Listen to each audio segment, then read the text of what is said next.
আমি কোথাও দাওয়াতে গেলে ওই বাড়িওয়ালাকে বলি, বাপ মা বেঁচে আছে? হ্যাঁ। তাহলে আপনার আব্বাকে আমার সাথে বসান। আপনার বাপকে রেখে আমি খাই কেন? উনি তো বাড়ির মুরব্বী। আমাদের ভালো মেহমান আসলে বাপকে আলাদা করে রাখি, মাকে মানে বাপ তো বুড়ো হয়ে গেছে, আগের আমলের না, আমার বন্ধুদের সাথে তো যায় না, এই জন্য ওখানে বসাচ্ছি না। আহারে, ওই বাপ মুরব্বী হতে পারে, কিন্তু উনি জন্ম না দিলে তুমি তোমার বন্ধুদের নিয়ে বসে খাইতে পারতা না, খাইতে পারতা না। মানুষ কেন বুঝে না, মানুষ কেন বুঝে না? আল্লাহ আমার অহংকারকে মাফ করুন। আমি এই ফোনটা সেদিন কিনেছি, একটু উদাহরণ দেওয়ার জন্য, খুব মন দিয়ে, যদিও উদাহরণ মন দিয়ে শুনবেন।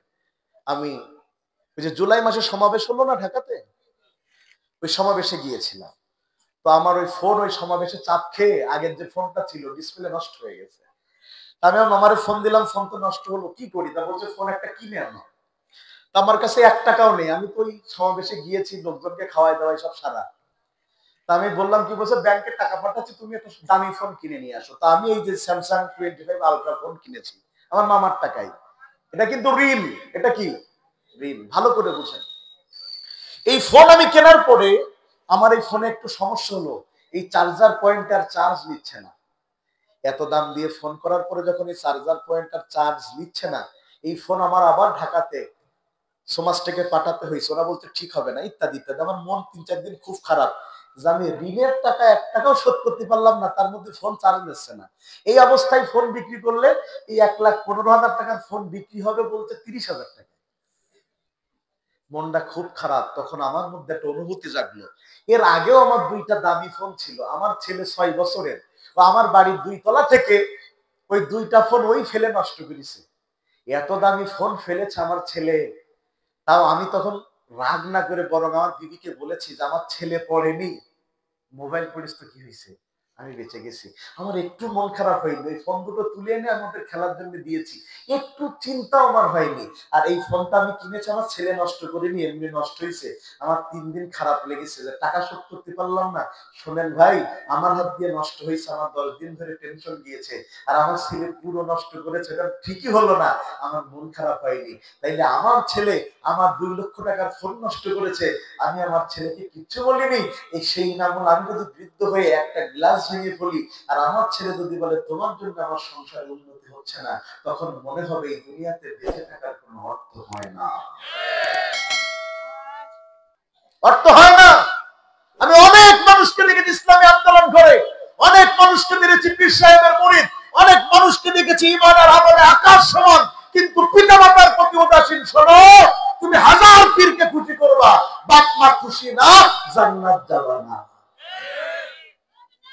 পিতামাতাকে খুশি করতে হবে। 1 নাম্বার বলেছে ইহসান করতে হবে। বলেছে কি?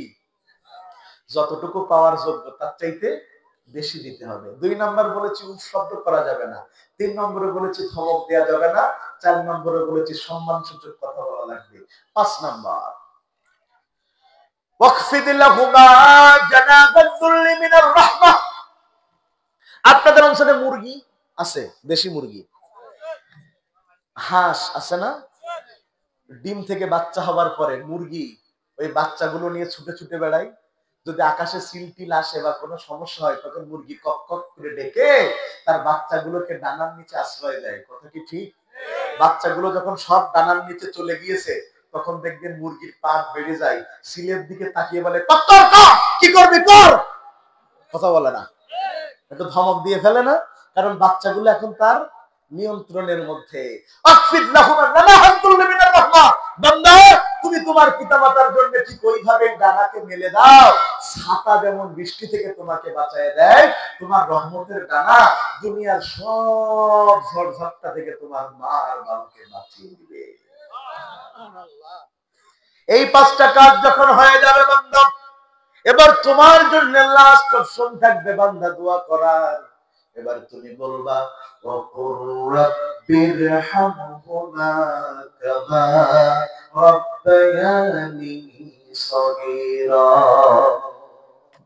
ওই 5টা কাজ আগে করবা, তারপরে কি করবা? আর আমাদের দেশে 5টা কাজ করে না, খালি দোয়া করে, কথা বলে না। কাজ আগে না দোয়া আগে? কাজ আগে করবেন, তারপরে দোয়া করবেন। আল্লাহ তাআলা তৌফিক দান করুন।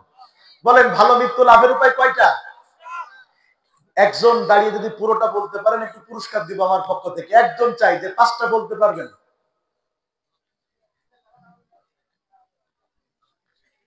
এই যে ওয়াজ শুনলেন, জোর করে শোনাইলেন, একটু বলেন কেউ।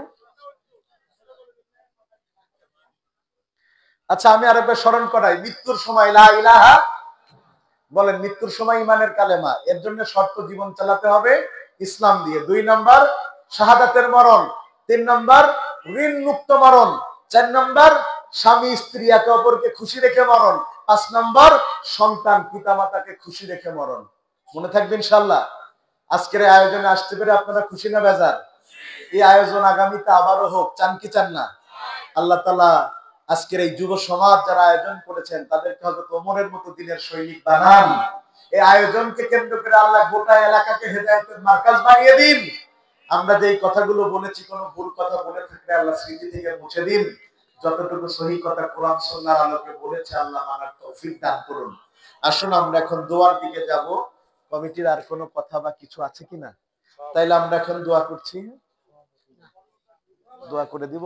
আসুন আমরা ইস্তেগফার করে আস্তাগফিরুল্লাহ পড়েন, আস্তাগফিরুল্লাহ আস্তাগফিরুল্লাহ আল্লাযী লা ইলাহা ইল্লা হুয়াল হাইয়ুল কাইয়্যুম ওয়া তুবু ইলাইহি লা হাওলা ওয়া লা কুওয়াতা ইল্লা বিল্লাহিল আলিয়্যিল আযীম। সবাই পড়েন আল্লাহুম্মা সাল্লি ওয়া সাল্লিম আলা নাবিয়্যিনা মুহাম্মাদিন সাল্লাল্লাহু আলাইহি ওয়াসাল্লাম। মৃত্যু হয়ে যেতে পারে আজ রাতেই, কালেমা পড়া দরকার আছে না? সবাই পড়ছে আশহাদু আল্লা ইলাহা ইল্লাল্লাহু ওয়াহদাহু লা শারীকা লাহু ওয়া আশহাদু আন্না মুহাম্মাদান আবদুহু ওয়া রাসূলুহু।